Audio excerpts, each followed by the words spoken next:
Today's coaster market is significantly skewed towards new steel roller coasters, as parks start to decide that wooden coaster maintenance isn't worth the cheaper construction. Out of my current 131 credits, only 17 are wooden coasters. That's only 13%. So let's rank them all.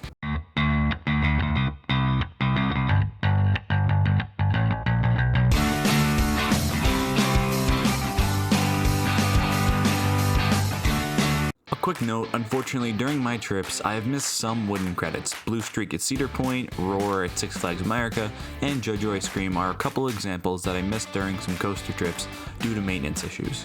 Bringing up the rear is King Dominion's worst wooden roller coaster. It stands behind a gift shop with nothing but station weights for good reason.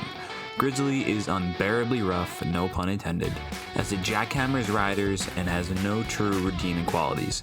Not to mention, it's only built in 1982, so it doesn't even have that excuse of being like 100 years old like some of these other wooden roller coasters.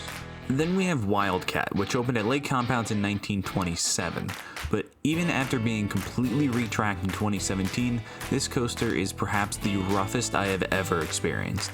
It sits one spot above Grizzly here, and on my overall list because it's 55 years older, so it has kind of an excuse, but it's still ridiculously rough. Moving on to 15, we have the other Wildcat, this one at HersheyPark. Now the first GCI has some forces here and there, but the common theme to these low-ranking woodies is just how rough they run. One and done any day at the park, which has a lot of better roller coasters, and I wouldn't be surprised if it gets some GCI Titan track eventually. At 14, we have Dorney Park's only wooden roller coaster, Thunderhawk. At 97 years old, it's one of the oldest operating roller coasters in the world, and overall, it's alright. Doesn't really do too much, and it bumps you around, but for what it is, it's fine. It's a cool piece of history for sure, but the park could definitely use a modern Woody. Next up is the only defunct credit in Great Adventure's Rolling Thunder, the former Dueling roller coaster. Now, while I remember this being a rough ride that really shook riders a lot, I'm a huge fan of dueling coasters. Now, this set of tracks wasn't even a perfect clone either. Now, the overall rumor is Six Flags asked RMC to give this ride the Iron Horse treatment, but the structure wasn't sound enough, and it instead went over to California to Twisted Colossus. Now just imagine El Toro intertwined with the dueling RMC. Moving northeast to Six Flags New England, we have Thunderbolt, another classic wooden coaster from 1939. Now this actually spent its first 2 years in Flushing, New York as Cyclone before being relocated. It's another okay ride, but it doesn't really beat you up like most of the others so far on this list. But nothing really special from the Forces department either. Speaking of old and relocated coasters, how about Six Flags America's 104-year-old Wild One? Now, I unfortunately only got a front row ride, so I probably missed some airtime, but this ride was definitely fun. I had it fourth in the park and was surprisingly smooth for its age. Now, it did have its classic woody bumps, but nothing that made it unrideable, and I look forward to getting another shot at this one, especially in the back row. It isn't higher because it just wasn't as memorable as it could have been, but still a fun ride. Now rounding out the top 10 is Wooden Warrior at Quasi. This is a Gravity Group family wooden coaster, and I was absolutely shocked at the amount of airtime and intensity they crammed into a 45-foot tall, 1,300-foot long ride. I could not believe how much got yanked out of my seat over the tiny airtime hills, and not to mention it was butter smooth. The only issue is that it's a family-sized ride at a park that is closer to a fair than a theme park. Next is by far the most unique coaster on this list, and probably one of my most unique credits overall. Flying Turns at Knoebels is a wooden bobsled coaster, and in fact the only wooden bobsled coaster in the world.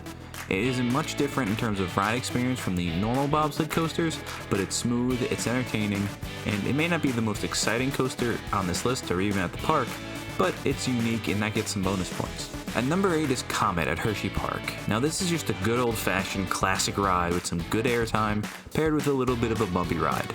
It's a little too bumpy for my taste, but I think I need to give this another shot in the back row, because my last couple of rides were in the middle and the front, and I just thought the airtime was a little underwhelming to other people's hype. Now the consensus on this seems to be a little bit better in the back, but I just need to get more rides to really see, but it could definitely be a fast climber in the future. Then we have the final HersheyPark coaster in the Dueling GCI Lightning Racer.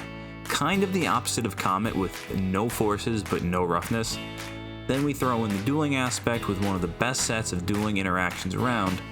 However, this continues to slip in my overall list, and a big part of me expects Comet to lead this next time we get out to HersheyPark and get to ride every coaster. Returning to Knoebels, we have Twister number 6. Built with the same plans of the old Mr. Twister at Helix Gardens, this ride is all about laterals.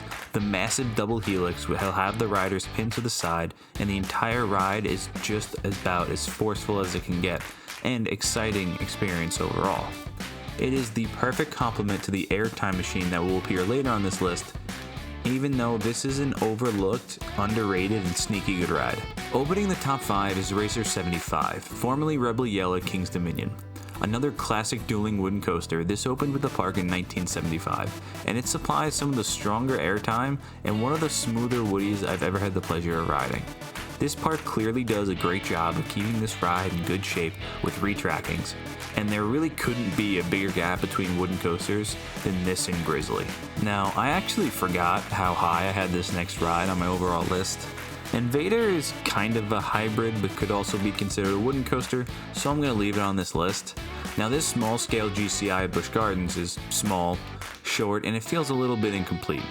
However, in a lot of ways, it feels like Wooden Warrior, just twice the size. It's got that out-of-control feel with some sharp airtime. Unfortunately, this is another ride that I kind of expect to drop quickly, but the rapid pace and intensity, the tight elements, the drop it's just barely over Racer 75, and I could definitely see it switching spots very quickly. So the next top 3 rides are in an entire class above everything else. At number 3 we have Phoenix, the relocated woody that is a total airtime machine. One of the best ride experiences I've had on any coaster was getting on this in the back row for the first time, and feeling like I was actually going to fly out of the train. Now, this coaster features those lovely buzz bars, and it allows for so much movement over every airtime hill, and there are plenty of airtime moments. The drop, the turnarounds, and the airtime hills all supply and sustain floater or ejector. Not to mention, one would expect a relocated woody from 1948 to be a little bit rough, but this is actually one of the smoother wooden roller coasters out there. My first thought after getting off this ride was wondering how the hell it's even legal. So Phoenix makes you feel like I'm flying out of the train, but Boulder Dash at Lake Compounds made me feel like the train was coming off the tracks. From the curved first drop to the sprint through the crowded woods, this coaster has one of the best settings and aesthetics in the coaster community. It may not supply the strong air time of Phoenix, but it gives some light floater at the end, and the ride in the front row was easily one of my favorite experiences as well. It may not deserve the countless golden ticket awards it's won, but it's still a top tier woody and probably one of the best CCIs ever built. Then a whole head above the rest, and perhaps the best wooden roller coaster in the world, El Toro at Great Adventure. Only rivaled by perhaps Voyage, Hades 360, and the other intimate prefabricated wooden roller coasters, this is a masterpiece from start to finish. The ride has 4 of the world's best airtime moments and features some amazing laterals at the end. The ride has some rotating rough spots as the park has done a good job of retracking necessary portions. Now at the moment that turnaround, it needs some work, but for a ride that's this extreme, it's amazing how smooth most of the coaster is. The forces this puts out over such a long and complete course is about as perfect as a woody can get. The only complaint I've ever heard for this coaster in the community is that it could be a little bit longer, but 4,400 feet of track is by no means a short ride, and it probably only feels short because you're going so goddamn fast the whole time. Even if you cut out the S-bends, the drop, camelbacks, and rolling Thunderhill make this one of the best wooden roller coasters ever built. So that's gonna wrap it up for my list. Unfortunately, there are a few missing credits from this list, but there's a pretty clear set of tiers for these rides in my opinion, especially near that top. Now, what's your favorite wooden roller coaster? And if you want more rankings, feel free to check out the playlist on the channel, and for more daily coaster content, check out Island Coasters on Instagram. Until next week, that's all from the shores of Island Coasters.